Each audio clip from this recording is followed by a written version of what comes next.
Buffalo Bills 32, New York Jets 6. Bills moved to 6-5, 1-0 in the Joe Brady offensive coordinator era. Have some Joe Brady stats. With some real production. Yeah. Against the Jets. This is the first time the Jets didn't turn the opposing quarterback into Zach Wilson. That's true. Zach Wilson, though, played even worse than Zach Wilson in this game. Was this an official benching? Yes. So, like, again, when it's a blowout and you take the starter out. No, he declined. In, like, the early fourth quarter, middle of the fourth quarter, I don't think that's a benching. When you do it still, the beginning of the fourth quarter, the game's still technically in reach-ish. I'd say that's a benching. Sometimes the way coaches' minds work fascinates me. Like, Zach Wilson has been playing badly for most of the season. And Saleh has been, like, steadfastly in his corner saying he's the quarterback. We're not finding another solution. He's the guy.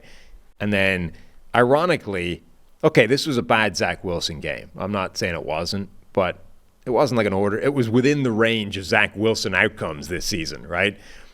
But the one big change is that for the first time, your defense got lit up and couldn't keep the game tight and overcome the offensive struggles. And now you're, like, taking it out of the quarterback. It's like somehow Saleh's defense getting lit up caused him to snap and go, Zach Wilson, sit your ass down. I'm done with this shit. Well, that was like what I said in the preview show about Russell Wilson, where it's like people didn't know that Russell Wilson was playing well until the Broncos defense started not giving up a million points.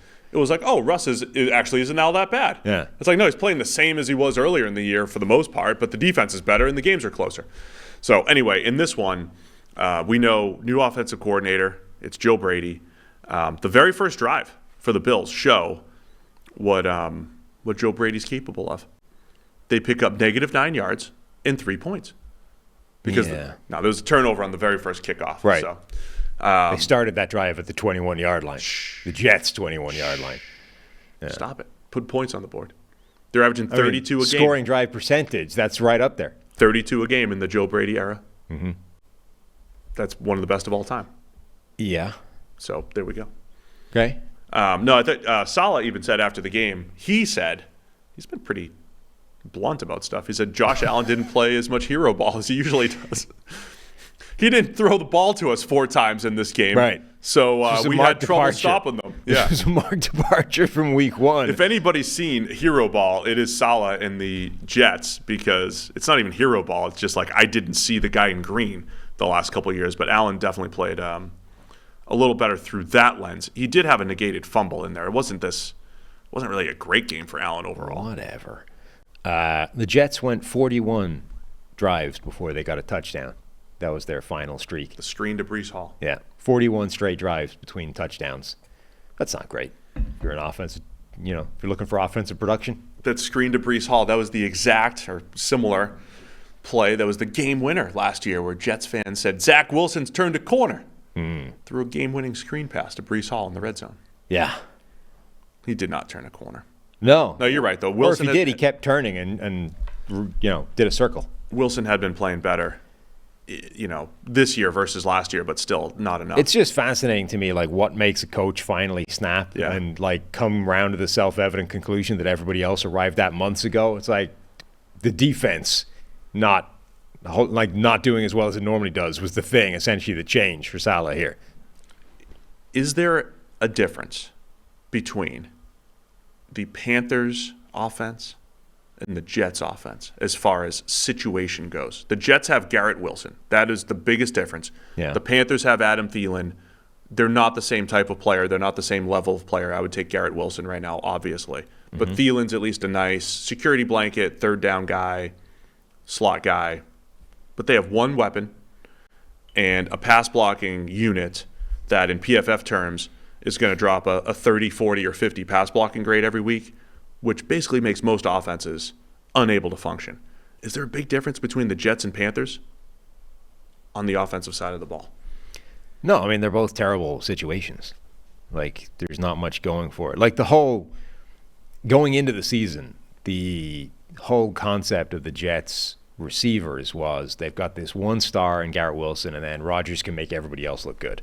And then the offensive line was already a weakness heading into the season and has been getting steadily more banged up as the year has progressed. Mekhi Becton has been healthy all year and actually played pretty well, and then he gets hurt and carted off in the games. It's like, come on, even like the one area or the one like bright spot in this offensive line that's been bad then goes down and gets hurt. And it's like at that point, the offensive line has gone back to being one of the worst in the NFL. And Zach Wilson's not good enough to overcome any of that. Yeah. That's all I'm saying. It's kind of rough. So I don't know what else they could do. Carter Warren had to play tackle. Third round pick for them, whatever he was. He got some hype around draft time. He's a rookie. Not that the model's perfect, but Warren's like the lowest player I've ever rated in the model. So he didn't have a great game. Not that the model's perfect, but he's the worst player it's ever seen. He's on the no draft list. He's on the no draft list. Fourth round pick for the Jets this year. He made his NFL debut. This is his debut. I mean, it's fine. It's a great story. The model liked Blake Freeland too, and he doesn't play football well. I'm not talking about that. I'm just saying the Jets are down to. When you've got to turn to the worst player the model has ever seen. Well, the Jets think differently. They drafted him in the fourth round. They like him. Honestly, the Bills' offense was just kind of, it was all right. Until they hit an 81-yarder to Khalil Shakir. Yeah, that changed things. That's it. There's a lot of short stuff, a lot of Dalton Kincaid over the middle, and it was conservative. It's conservative. I'll say the difference I saw early on was they turned to Josh Allen running earlier, right? Yeah. QB draw. It's like, all right, let's go to Allen early in the game when he needs to pick it up. And then I also like that as they started to pull away, they didn't just say, well, it looked like the game plan was let's put more on Josh Allen's plate as far as conversion downs. Let's get back to him. And then as they started to pull away, they ran the ball a lot more without they took a little bit more away from Josh Allen. So I think that flow, I think, is going to be interesting as they play more competitive games. Are we going to see more of those 10 or 12 carry games from Allen, some design, some scrambles? Are we going to see more of that? But overall, I don't think you learned a ton about the Bills' offense because they didn't score in the red zone a whole lot. It was still a very tough Jets defense. You snuck the 81-yarder in there, but other than that, it was kind of meh. Well, this was the game that they should have had in week one, right? It's the Jets offense is so incompetent that if you simply don't turn the ball over, you win this game comfortably. And instead, Josh Allen was just hand over his eyes firing the ball to the Jets, right? It's like, if you just don't do that, you walk away with the game. And that's kind of what happened here. Like, it was a grind. They were, 6-9 points. It took a while, but eventually the Jets are going to give you the game because their offense is so bad. That's what this was literally the game that everyone was like, if you just don't do what you did in week one, you get this result. Anything else to add here? Is it going to be Tim Boyle going forward, do you think, for the Jets? Probably. At least for a game or two. I think they have to make that turn change. To something else. Yeah, I've been saying that for a couple of weeks. Like, you can't. Just to mix it. Look, I think I kind of get where Salah's coming from because as the head coach, you're evaluating everybody on the team. And I think he's really looking at this being like, the line is bad. Yeah, but all this other stuff is bad. Therefore, I can't put all the blame on the quarterback. That's what he's trying to say. Right. But you go back to the credit/blame pie. Yeah, go to the pie. It's not all Zach Wilson. Zach Wilson doesn't own the entirety of the pie. There's a large section that belongs to the offensive line. There's some that goes to other places. But for a few weeks now, it's been clear. At some point, you owe it to your I think they were in a tough spot when Rodgers went down. I don't think there was an easy, obvious, let's just go get Kirk Cousins or whatever, right? They were in a tough spot where Zach Wilson, to start with, was probably the way you had to go. But at some point in the season, and to be honest, quite quickly, it should have been obvious that that's not going to work. And the way that defense is playing, you owed it to the defense to find a better solution than let's just ride or die with Zach Wilson because you're going to die. That's the way that's going to go, right? So whether it was go and get Josh Dobbs or another, there were options out there that were better than Zach Wilson. And instead, you stuck with him until it became too late. And now your options are Zach Wilson or Tim Boyle, right? Either way, you owe it to the defense to just go, enough is enough. We have to make a change, even if the change isn't any better. I'm at least trying to find something better for you guys, right? And ironically, it's taken the defense having like a rare off game for them to even make that change in the first place. But like, this is the sort of thing that sinks like that internal morale for teams when one side of the ball is looking at these games and going, if we have a slight off day, we're going to get blown out by 30 because the other side of the ball is such an absolute joke. And meanwhile, the coach is out there defending that side of the ball or refusing to make a change. Like the Jets defense, I mean, there's a reason there was a fight in the tunnel after the game.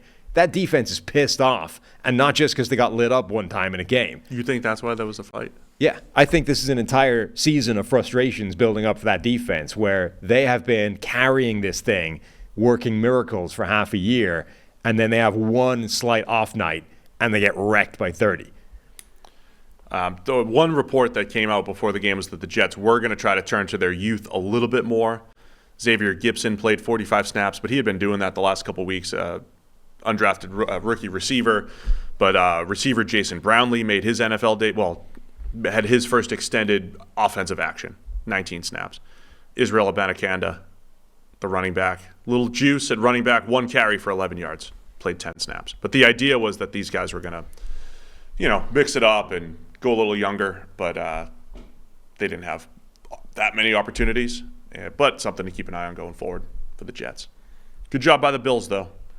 They win and cover, maybe get things back on track. And what do they have coming up here? Eagles next week in the game of the week. Bills are one of the few teams that haven't had a bye. So their stretch coming up at Philadelphia, then a bye, then at Kansas City, then home against Dallas. So they've got their own little three-game stretch here that's probably going to determine the course of their season in Buffalo.